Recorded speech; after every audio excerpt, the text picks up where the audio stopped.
Bismillahirrahmanirrahim. Alhamdulillahirabbil alamin. Wassalatu wassalamu ala sayyidil mursalin wa ala alihi washabbihi ajma'in. Rabbi syrah li sadri wa yassir li amri wahlul 'uqdatam min lisani yafqahu qawli. Subhanaka la ilma lana illa ma 'allamtana innaka antal alimul hakim. Wala haula wala quwwata illa billahil aliyyil azim. Kitab Minhajul Abidin, muka surat 11, baris yang ke-16 daripada bawah. Baris yang ke-16 daripada bawah. Qala al-muallifu rahimahullahu ta'ala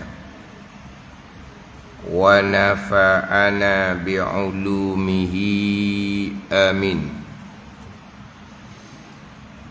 Dan tak kala tetaplah, kejaplah, bahawasanya tak dapat tiada bagi hamba itu daripada keduanya, daripada ilmu dan ibadah sekaliannya, maka ilmu itu terlebih utama dengan mendahului akan dia, akan ilmu tak dapat tiada. Kerana bahawasanya ia ilmu asalnya, umbinya, asal umbi bagi ibadah. Dan tak kala tetaplah, kejaplah, kata Imam Ghazali rahimahullah, bahawasanya tak dapat tiada bagi hamba, tak dapat tidak bagi hamba, mesti. Tak dapat tidak ni mesti bagi hamba ni daripada keduanya, daripada ilmu dan ibadah sekaliannya. Tetap kejap dah pada pembicaraan terdahulu bahawa tak dapat tidak bagi hamba daripada ilmu dan ibadah, tak dapat tidak antara kedua ni, tak boleh bercerai tanggal. Maka ilmu itu terlebih utama. Ilmu itu terlebih utama dengan mendahului akan dia, akan ilmu, yakni atas ibadah. Maka ilmu itu terlebih utama dengan mendahului akan dia, akan ilmu atas ibadah. Tak dapat tiada, mesti. Ini tetap kejap dah bagi hamba, mesti ilmu dan ibadah. Kemudian antara ilmu dan ibadah ni, ilmu didahulukan, tak dapat tiada, mesti. Yang pertama, tetap kejap dah bagi hamba, tak dapat tiada, mesti ilmu dan ibadah. Tapi antara dua yang tak dapat tidak bagi hamba ni, antara dua ilmu dan ibadah yang mesti bagi hamba ni, yang menjadi kewajipan bagi hamba ni, antara dua tu, ilmu lah yang terlebih utama, didahulukan akan dia atas ibadah, tak dapat tidak, mesti. Apa ada ayat kitab ni? Dua kali tak dapat tidak ni. Tak dapat tidak ni mestilah. Tak dapat tidak ni. Yang pertama, kata Mazali rahimahullah, tetap dah kejap dah pada pembicaraan terdahulu, tak dapat tiada, mesti bagi hamba, wajib bagi hamba, dua, ilmu ibadah. Ilmu ibadah tak boleh cerai tanggal. Yang ni antara dua ni Mazali umpamakan dengan dua permata, ilmu dan ibadah. Tapi antara dua ni kata Mazali, ilmu terlebih utama dengan mendahului akan dia, mendahului akan ilmu atas ibadah, tak dapat tiada pula kata Imam Ghazali, mesti dahulukan ilmu atas ibadah. Kerana apa Imam Ghazali menyatakan ilmu terlebih utama didahulukan atas ibadah? Kerana bahawasanya ilmu ia ilmu asalnya umbi bagi ibadah. Ilmu adalah umbi bagi ibadah. Tanpa ilmu tidak ada ibadah. Tanpa ilmu tidak ada ibadah. Kemudian Ghazali datangkan dalil. Dan dalil yang demikian itu, yang demikian ilmu terlebih utama didahulukan atas ibadah. Sabda Nabi sallallahu alaihi wasallam, al-ilmu imamul amali wal amalu tabi'uh. Ni hak Ghazali ambil. Ghazali kata tak dapat tidak mesti mendahulukan ilmu atas ibadah, kerana ilmu tu menjadi asal, menjadi umbi pada ibadah. Imam Ghazali kata seumpama ni ambilan dia di mana? Dalilnya di mana? Sabda Nabi sallallahu alaihi wasallam, al-ilmu imamul amali wal amalu tabi'uh. Nabi kata bermula ilmu itu ikutan amal. Ilmu imam kepada amal. Al-ilmu imamul amali. Ilmu menjadi imam, amal menjadi makmum. Jadi mana dulu antara imam dengan makmum? Makmum dulu. Imam tengah siap-siap nak takbiratul ihram, makmum takbir dulu. Jadi tu imam dak rokok lagi, makmum pergi rokok dulu. Makmum duduk depan, imam duduk belakang. Ada gitu? Al-ilmu imamul amali. Ilmu menjadi imam, amal menjadi makmum. Bermula ilmu itu ikutan amal. Ikutan amal. Benda yang diikut oleh amal adalah ilmu. Jadi apabila ilmu Nabi kata ikut amal, mana dulu? Yang diikuti dahulu ke yang mengikuti dahulu? Ilmu ikutan amal. Jadi makna ilmu ni diikuti oleh amal, amal mengikuti ilmu. Jadi hak diikuti dengan yang mengikuti mana dulu? Yang diikuti ilmu lah dahulu, yang mengikuti itu makmum kemudian. Ada ni mana yang mengikuti itu amal kemudian. Dan amal itu Nabi kata mengikut akan dia akan ilmu. Jadi berulang dua kali ni, maksud sama je. Yang pertama Nabi kata ilmu ikutan amal.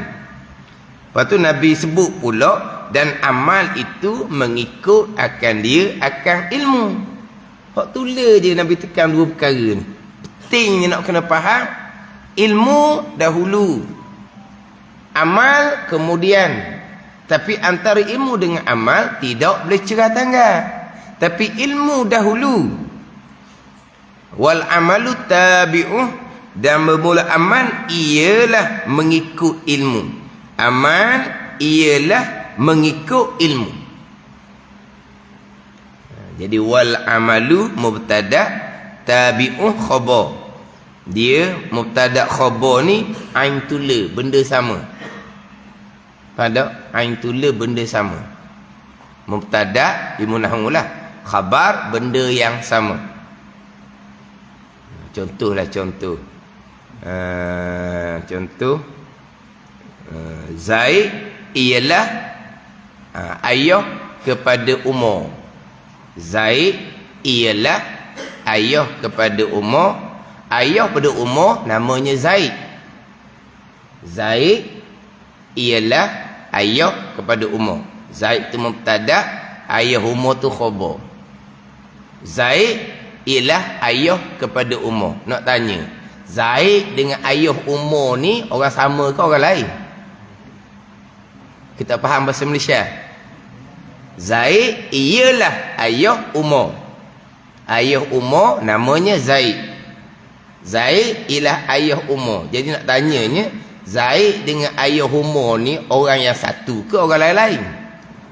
Orang satulah. Zaid ialah ayah pada Umar. Umar tu lain, Umar tu anak. Tapi Zaid dengan ayah Umar ialah Zaid. Hak seorang ke orang lain? Hak seorang lah. Tapi Umar tu lain lah, Umar tu anak. Zaid ialah ayah kepada Umar.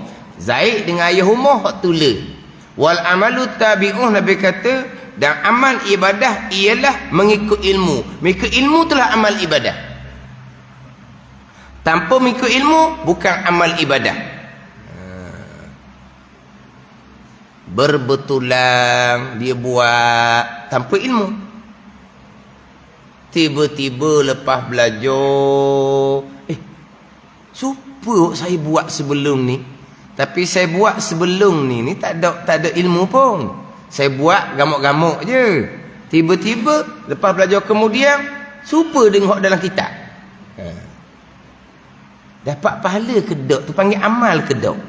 Sebab Nabi kata amal ialah mengikut ilmu. Yang diamal sebelum tu bukan ikut ilmu, ikut sedap-sedap sendiri, ikut rasa-rasa sendiri, ikut selesa sendiri. Tapi kemudian lepas belajar kena-kena betul. Panggil amal ke tak? Boleh pahala ke tak? Satu pandangan tak boleh pahala. Sebab Nabi kata wal amalu tabi'un. Amal ibadah ialah mengikut ilmu. Yang kamu buat sebelum tu bukan ikut ilmu, ikut sedap rasa kamu. Berbetulan pun bukan panggil amal, tak ada pahala. Walaupun satu pan mengatakan dah berbetulan bolehlah pahala. Tapi satu pandangan tidak.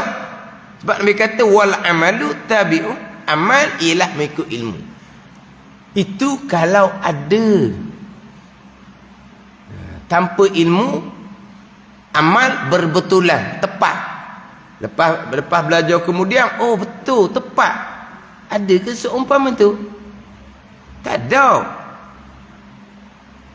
Kita nak pastikan akidah kita betul, ilmu kena kejar.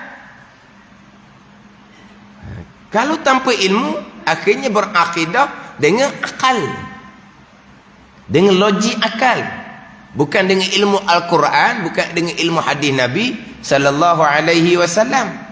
Sebagaimana hak nyata sangat-sangat, hak ijma' ahli sunnah wal jamaah, perkara jahat qada qadar, ramai mana orang yang jahil tanpa ilmu berpegang perkara jahat bukan qada qadar.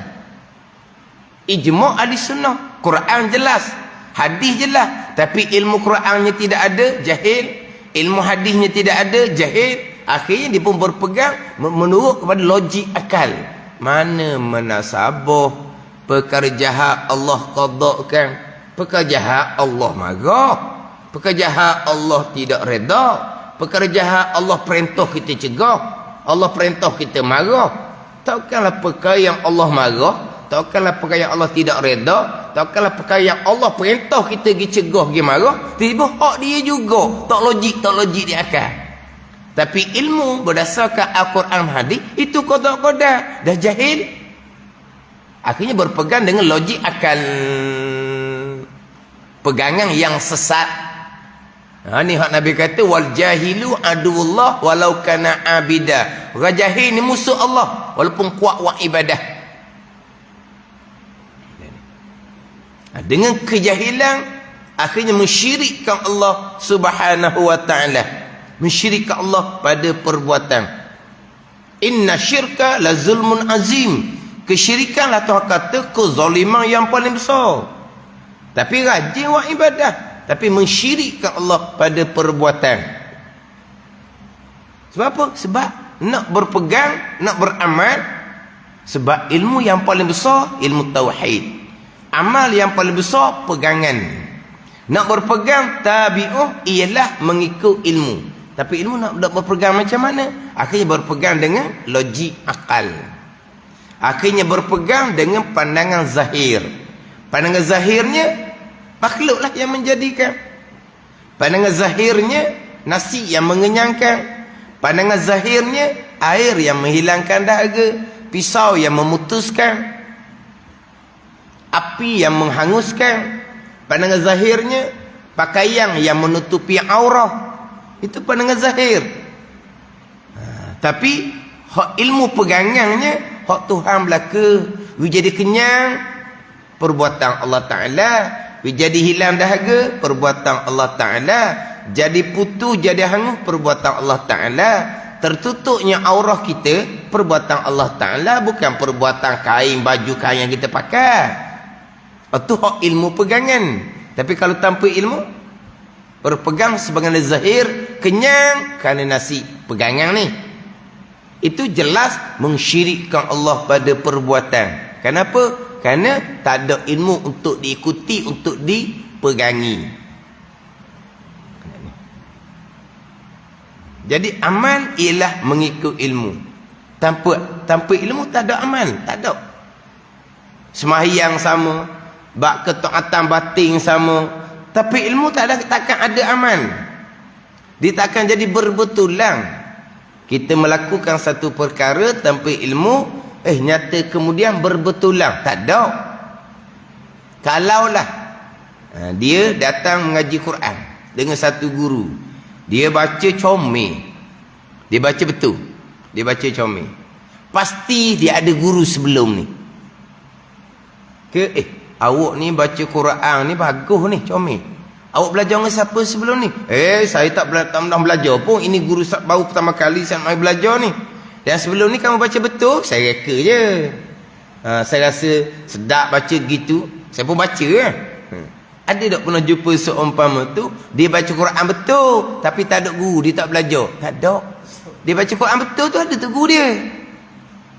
Ada ni. Tidak akan ada amal yang tanpa ilmu yang berbetulan. Kalau berbetulan sendiri pun ulama berkhilaf. Panggil amal, ibadah dapat pahala ke tidak? Walaupun nyata ianya berbetulan. Satu pandangan tidak. Sebab Nabi kata wal amalu tabi'un. Dan bermula amal, Nabi kata ialah mengikut ilmu. Mengikut ilmu tu panggil amal. Amal ialah mengikut ilmu. Jadi amal mengikut ilmu dia panggil ain tula, benda sama. Sebab mubtada khabar. Amal ibadah ialah mengikut ilmu. Mengikut ilmu itulah amal ibadah. Apa ada ni? Semua amal kita lah. Amal wajib ke, amal sunat ke, yang kita lakukan sunat hai'ah, contoh dalam sembahyang, kita buat seumpama tu, kita baca seumpama tu. Sebab apa? Ilmu yang kita pelajari. Buat gitu barulah sempurna sunat hai'ah contohnya. Baca seumpama tu barulah sempurna sunat hai'ah qauli, sunat hai'ah bacaan. Mana apa? Buat dengan ilmu. Bukan rasa-rasa nak buat seumpama tu lah. Dah. Itu bukan panggil amal ibadah. Walaupun berbetulan. Sebab apa? Sebab amal ibadah ialah mengikut ilmu. Tapi sambungan hadis ni ada di muka surat di muka surat 13 ada sambungan hadis ni. Di muka surat 13. Sambungan hadis itu yulhamu su'ada wa yuhramuhul ashqiya, Nabi kata. Sambungan dia. Sebab dalam syarah Minhajul Abidin ni didatangkan sambungan tu. Tapi dalam kitab Minhaj ni sambungan tu di muka surat 13. Baru Imam didatangkan sambungan hadis ni. Al ilmu imamul amali wal amalu tabi'uh. Hak dalam Sirajul Talibin syarah pada Minhajul Abidin tamamuhu, kesempurna hadis di ujung tu. Yulhamu su'ada wa yuhramuhul ashqiya. Yulhamu su'ada wa yuhramul ashqiya. Akan diilhamkan, akan dikurniakan ilmu bagi mereka yang Allah takdirkan pada azal, orang yang sa'id, orang yang bahagia ahli syurga. Wa yuhramul ashqiya, akan diharamkan, akan ditegahkan, akan dihalangkan ilmu oleh Allah akan mereka yang ashqiya, yang syaqiyun, yang Allah Ta'ala takdirkan pada azal, orang yang celaka. Gitu je. Nabi kata jelas ilmu menjadi imam kepada amal. Nabi ulang, dan amal ialah mengikut ilmu. tapi ilmu tak ada amal. Nabi pun sambung, akan diilhamkan, dikurniakan ilmu kepada mereka yang Tuhan takdirkan pada azal, orang yang bahagia, ahli syurga, dan akan diharamkan, ditegahkan, dihalang ilmu daripada mereka yang takdirkan pada azal, orang yang celaka. Gitulah. Walaupun sebut ilmu ni kewajipan yang ijma' ulama', terutama ilmu akidah, ilmu tauhid, ada orang rajin buat amal, bunyi ilmu dia akan bunga lagi. Hak bukan kata nak mari hak ni hak tak ada majlis tu nak mari, hak dalam majlis pun dia akan lari. Sebab apa? Nabi kata dah akan ditegah ilmu daripada mereka yang takdirkan pada azal, orang yang celaka. Orang yang Tuhan takdir pada azab ahli neraka, dia akan lari daripada ilmu, dia akan terhalang daripada ilmu. Sebab akidah kita, Allah telah menetapkan seseorang bahagia, Allah telah menetapkan seseorang celaka. Nabi bersabda, ma minkum min ahadin illa waqad kutiba makum minan nar aw minal jannah. Tidak ada di kalangan kamu seseorang melainkan telah ditetapkan tempat kembali sama ada neraka ataupun syurga. Tuhan tetap dah pada azal. Orang ni orang neraka, orang ahli neraka, orang celaka. Orang ni orang ahli syurga, orang bahagia. Allah Taala tetap dah pada azal. Lepas tu, orang yang Tuhan tetapkan pada azal ahli neraka, Allah akan halang ilmu daripada dia. Terhalang dia daripada ilmu adalah ketetapan Allah pada hakiki dia. Tapi orang yang lari dia dalam majlis ilmu tak boleh sandar. Kenapa kamu lari dari majlis ilmu? Takdir Tuhan, haram hukumnya. Menyandarkan perkara jahat kepada qada dan qadar Allah, walaupun hakikinya memang qada dan qadar Allah. Orang yang takdirkan pada azal, orang yang ahli syurga, Allah Ta'ala akan buka jalan ilmu kepadanya. Sebab dengan ilmulah pergi kepada beriman, dengan ilmulah pergi kepada beramal soleh. Nak jadi orang beriman, ilmu. Nak jadi orang yang beramal soleh, taat zahir, taat batin, ilmu. Jadi orang yang takdirkan pada azal, ahli syurga, Allah takdirkan pada azal, ia di kalangan orang yang beriman dan beramal soleh. Orang yang takdirkan pada azal, beriman dan beramal soleh, Allah Ta'ala akan takdirkan perjalanan ilmu untuk menjadi orang yang beriman. Allah takdirkan pada azal perjalanan ilmu untuk menjadikan ia orang yang beramal soleh, taat zahir, taat batin. Apabila sahabat tanya Nabi pula selepas Nabi menyatakan bahawa Allah Ta'ala telah menetapkan seseorang sama ada neraka ataupun syurga, sahabat pun tanyalah, afala nattakilu ala kitabina, kalau gitu kan kami pakai serah gitu je lah atas ketetapan kami.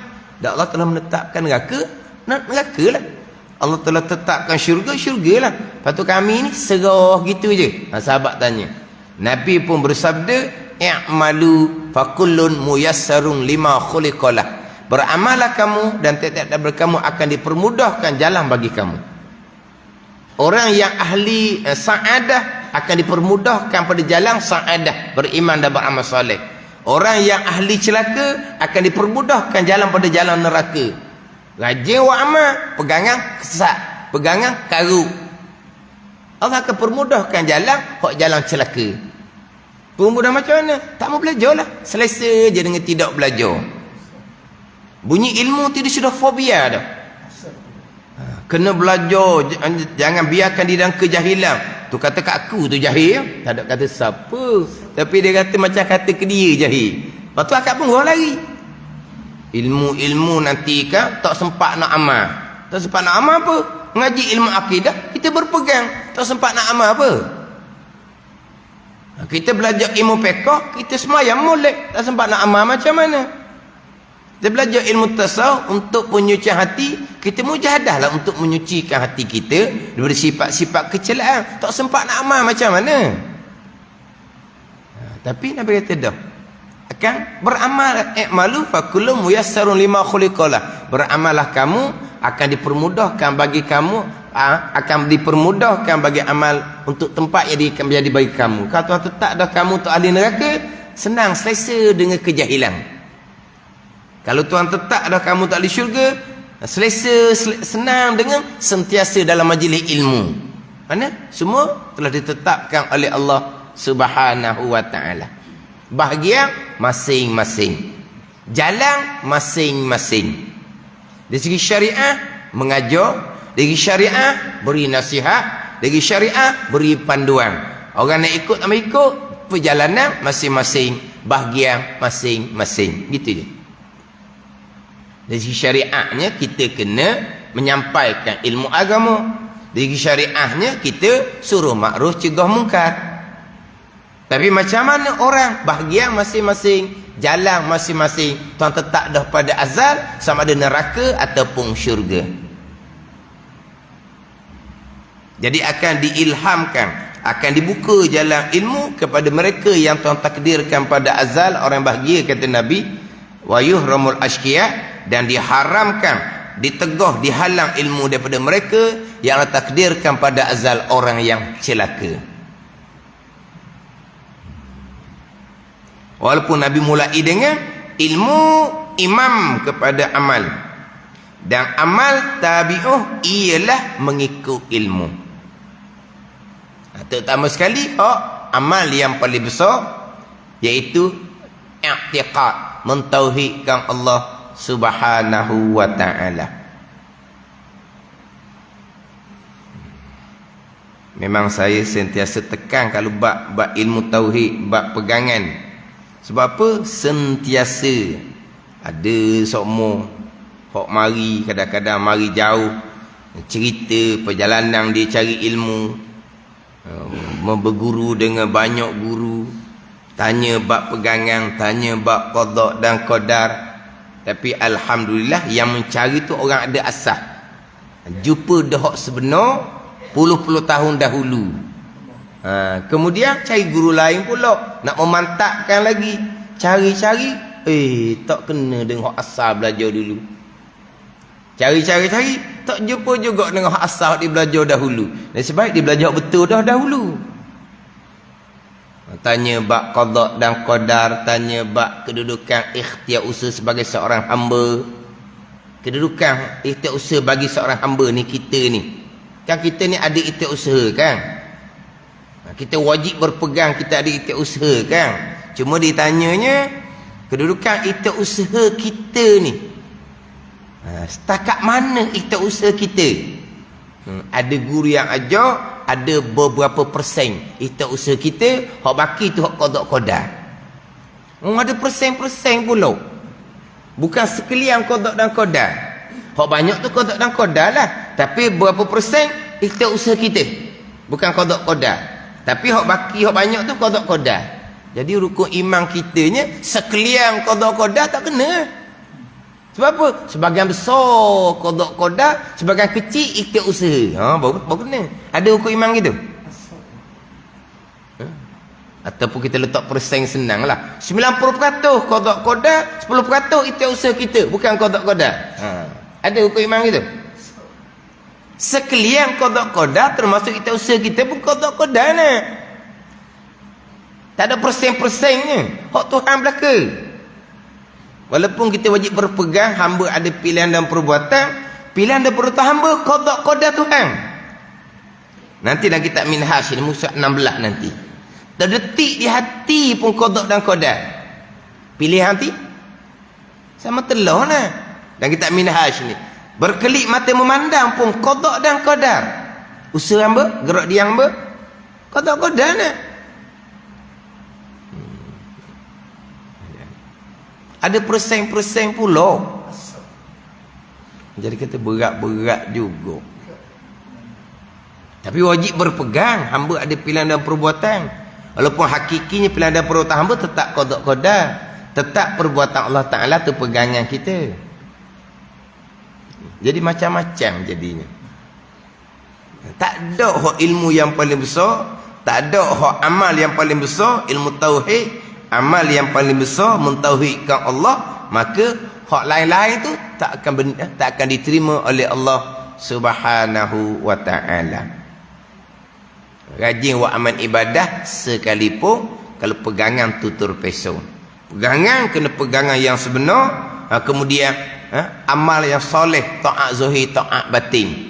Semaya mengikut ilmu, pembicaraan bak hati mengikut ilmu, Peminjam hati mengikut ilmu. Akan diilhamkan ilmu. Nabi kata kepada mereka yang takdirkan pada azal orang yang bahagia ahli syurga, akan ditegah ilmu daripada mereka yang telah takdirkan pada azal orang yang celaka. Memang orang yang tak berilmu tu memang nampak mudah-mudah je. Walaupun kadang-kadang yang mengajar tu bukan orang biasa-biasa. Tok guru yang alim, bukan setakat alim, masyhur laginya. Ada orang yang alim sangat-sangat, tetapi hanya dikenali di kalangan orang yang belajar. Hanya dikenali di kalangan orang belajar. Dia alim, tapi orang awam kurang mengenali. Orang yang ahli ilmi, orang yang belajar, kenal lah orang alim tu. Ada orang alim serta dikenali. Terkadang orang alim sangat-sangat, dikenali sangat-sangat, orang kat punggung juga. Kata pelik orang kat punggung. Sebab apa? Dan kadang orang mari tu ramah. Ni cerita. Orang mari tu ramah. Hak mari belajar tu naik kereta api pun ada. Tapi bukan Terengganu lah, kereta api mana ada Terengganu. Maknanya naik kereta api mari belajar. Kelas mingguan tu kok penuh. Orang boleh menega. Tapi orang berkenaan di tempat itu, di masjid itu, habis kelas boleh siapa untuk mayasa. Habis kelas boleh siapa? Napok tak berahi. Napok tak berahi. Yang tak berahi itu orang berkenaan masjid itu lah. Dengar AJK masjid, dengar Tok Imam Tok Bilal masjid. Bila marinya habis kelas nak mayasa, tahu siapa mari. Gitulah perangai. Ditunjuk pula tu. Pada tunjuk. Kalau orang tak mau tunjuk, aku tak mau tugas hari tu. Orang lain ambil tugas. Malah aku nak gigi, nak tugas saja masa masuk kuliah, aku tak mau mari sebab tak kenal, tak suka. Tak suka. Pada orang berkenaan masjid.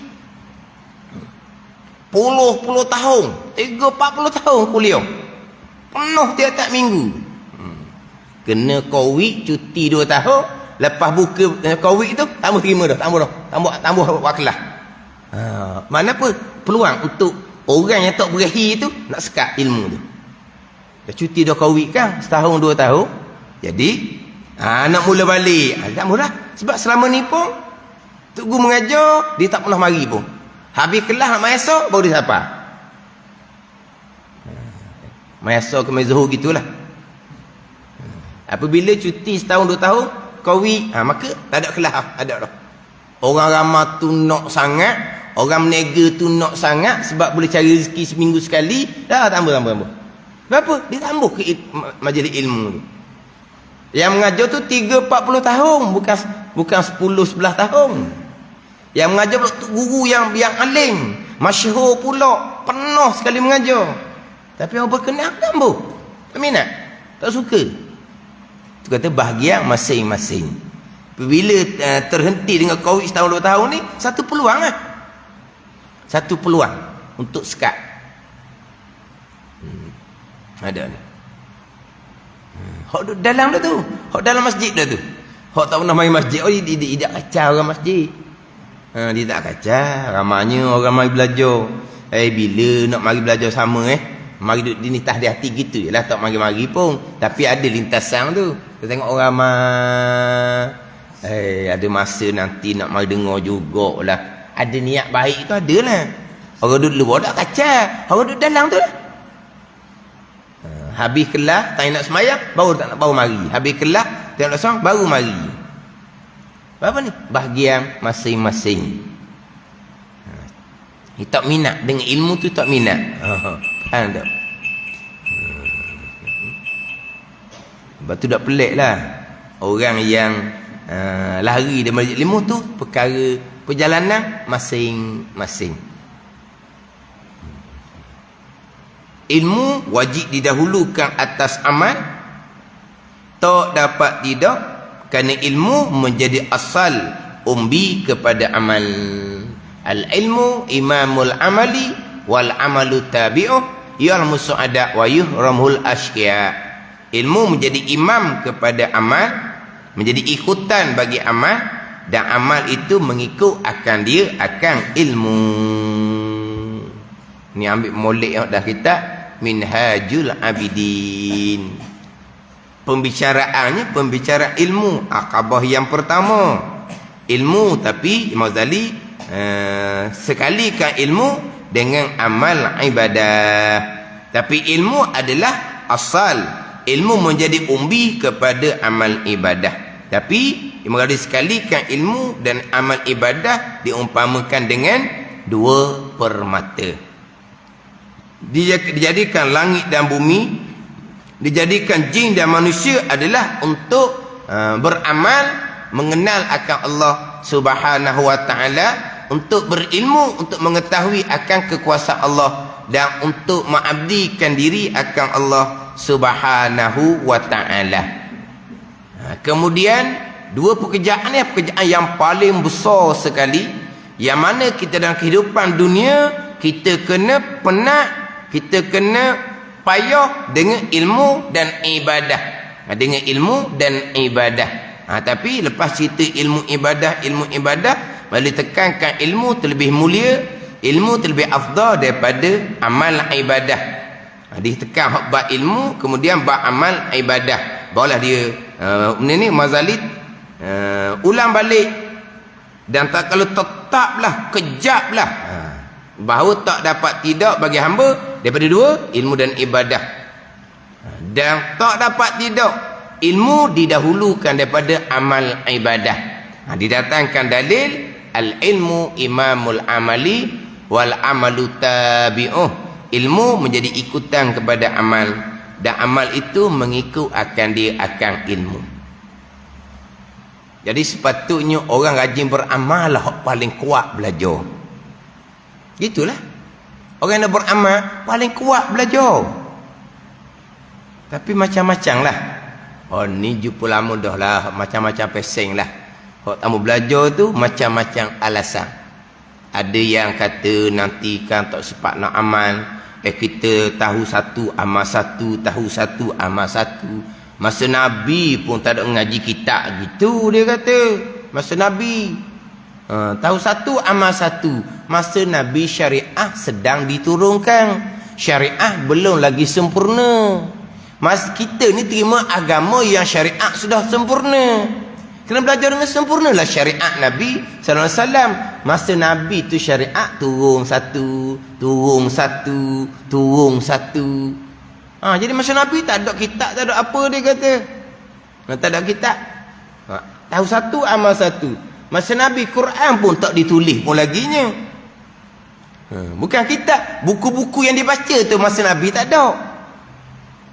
Tapi kalau kitab cerita bab Fardhu'ain tauhid fiqh tasawuf tak mau belajar. Kalau buku-buku cerita hak sesuai dengan dia baca pula. Masa Nabi tak ada buku tu. Kitab tak ada masa Nabi. Buku yang kamu baca tu pun tak ada masa Nabi. Kenapa kamu baca? Sesuai dengan nafsu. Nafsu kejahilan. Nafsu kejahilan. Maknanya dalam rupa ibadah tu puluh-puluh tahun rupa ibadah.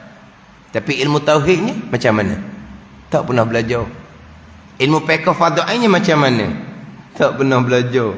Rajin berjemaah. Syarat-syarat berjemaah belajar ke tak? Tak pernah belajar. Muafiq masbuk tak pernah belajar. Lepas tu bicara bab ilmu-ilmu tasawuf berkaitan dengan ketaatan, kemaksiatan batin, ketaatan batin tak pernah belajar. Dan kadang puluh-puluh tahun duduk main masjid surah. Tapi main masjid surah je, jangan ada orang mengajar. Kalau tak ada orang mengajar, iktikaf sampai cerah. Ada orang mengajar je, siap lah dia. Panah punggung. Sebab apa? Perjalanan dia seumpama tu dah. Bahagian dia seumpama tu. Tu je.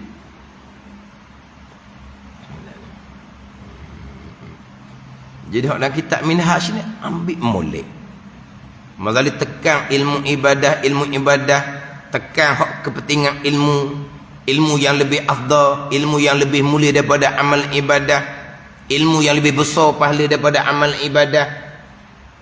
Bila tetap kejak dah, tak dapat tidak ilmu dan ibadah, tetap kejak juga ilmu didahulukan daripada amal ibadah. al-ilmu imamul amali wal amalu tabi'uh.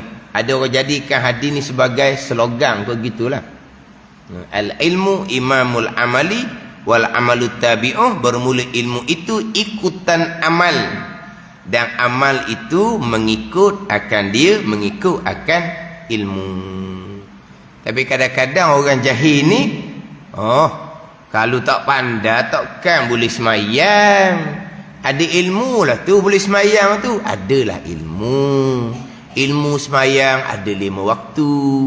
Ilmu berkaitan dengan bilangan rakaat semayang ada belaka tu. Ilmu berkaitan dengan bilangan rukun 13 ada belaka. Orang semayang tu pasti tahu rukun 13. Dah cukup ke ilmu setakat tu? Syarat bagi tiap-tiap rukun? Syarat bagi tiap-tiap rukun. Syarat bagi rukun niat. Kena belajar molek lah. Nak niat rukun semayang ni, hak dalam komponen niat, berapa hak wajib kita niatkan? Kalau semayang sunat, apa yang wajib kita niatkan? Kalau semayang fardu, apa yang wajib kita niatkan? Kalau semayang fardu tu, syarat sahnya berjemaah macam jemaah, apakah yang perlu kita niatkan? Ini komponen niat tu belajar ke tak? Ada orang tua dah, kosak, ta'aruf, ta'ayum, tak pernah belajar. Yang ditahunya, rukun yang pertama niat, rukun yang kedua takbiratul ihram, rukun yang ketiga berdiri, rukun yang keempat membaca Fatihah. Lepas tu niat tu kosak, ta'aruf, ta'ayum, tak pernah belajar, tua dah. Jadi kalau hanya tahu rukun 13, cuba tanya budak, umur berapa? Hak boleh bilang rukun 13. Umur 6-7 tahun boleh bilang dah rukun 13. Umur budak 6-7 tahun boleh bilang dah rukun 13. Jadi orang ni ilmu dia tahap umur 5-6-7 tahun. Ilmu apa tu? Ilmu bab semayang tiang agama. Ilmu bab semayang tiang agama, tahap ilmu dia, ilmu budak umur 6-7 tahun. Bayangkan, semayang tiang agama, ilmu bab semayang hanya ilmu qada umur 6-7 tahun. Semayang tiang agama. Pada ni. Rajin semayang, tapi ilmu qada umur 6-7 tahun. Belajar ilmu dunia belah-belah tahun. Belajar ilmu semayang umur 6-7 tahun je.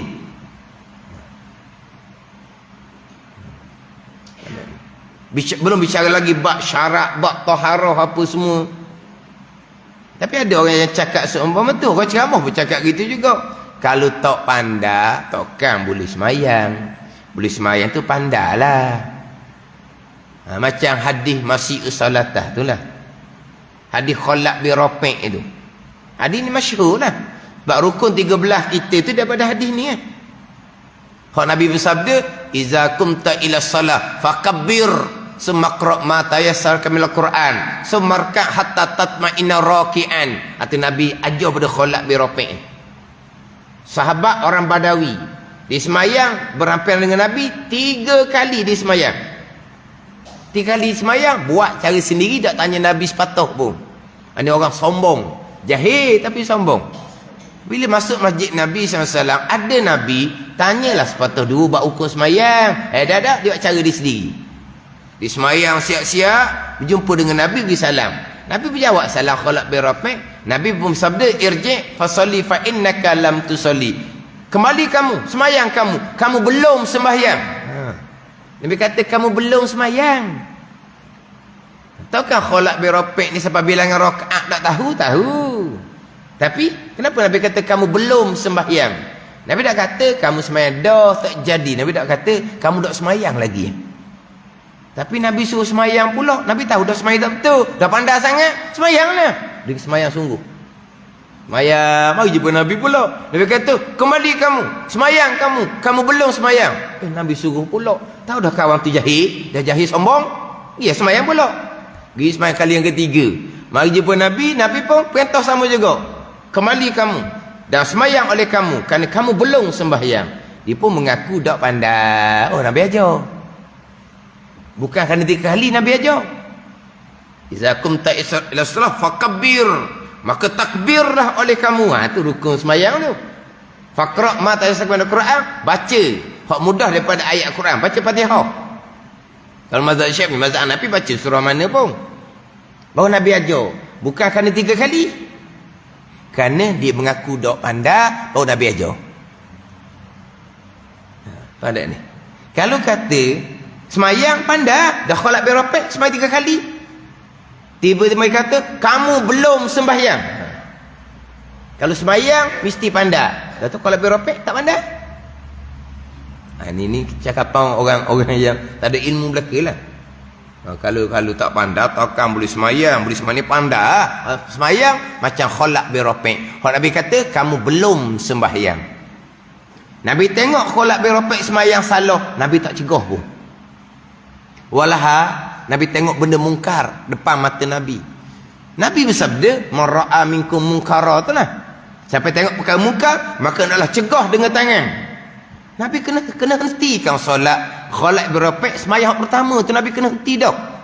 Suruh berhenti semayang tu. Sebab apa? Semayang salah. Nabi tengok perkara mungkar depan mata Nabi. Nabi senyap je. Nabi perintah supaya cegah, tapi Nabi senyap je. Maka ulama pun ambil hukum. Tengok benda mungkar, wajib cegah. Hak Nabi perintah, ada syarat dia. Antara syaratnya, jangan macam kholak berapek, orang sombong. Kalau sombong, buat gila. Apa ada ni? Sebab Nabi bersabda tengok muka, Nabi perintah cegah. Sekarang ni kholak berapek semayang salah, Nabi tengok. Bila semayang salah tu mungkar, dosa besar.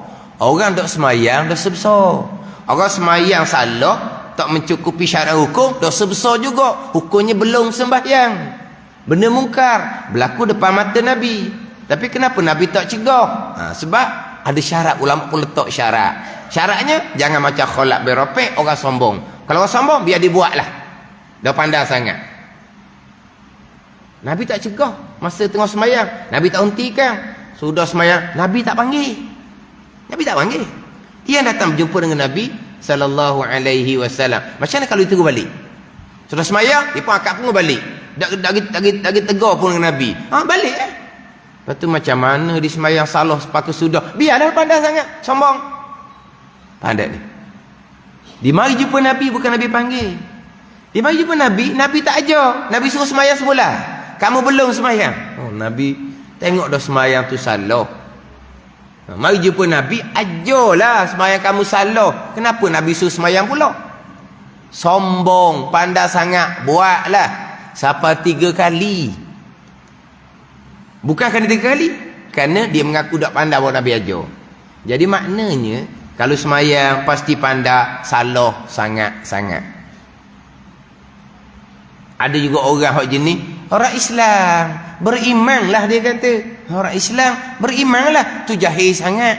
Islam lain, iman lain. Ni orang ceramah orang ceramah lagi ni.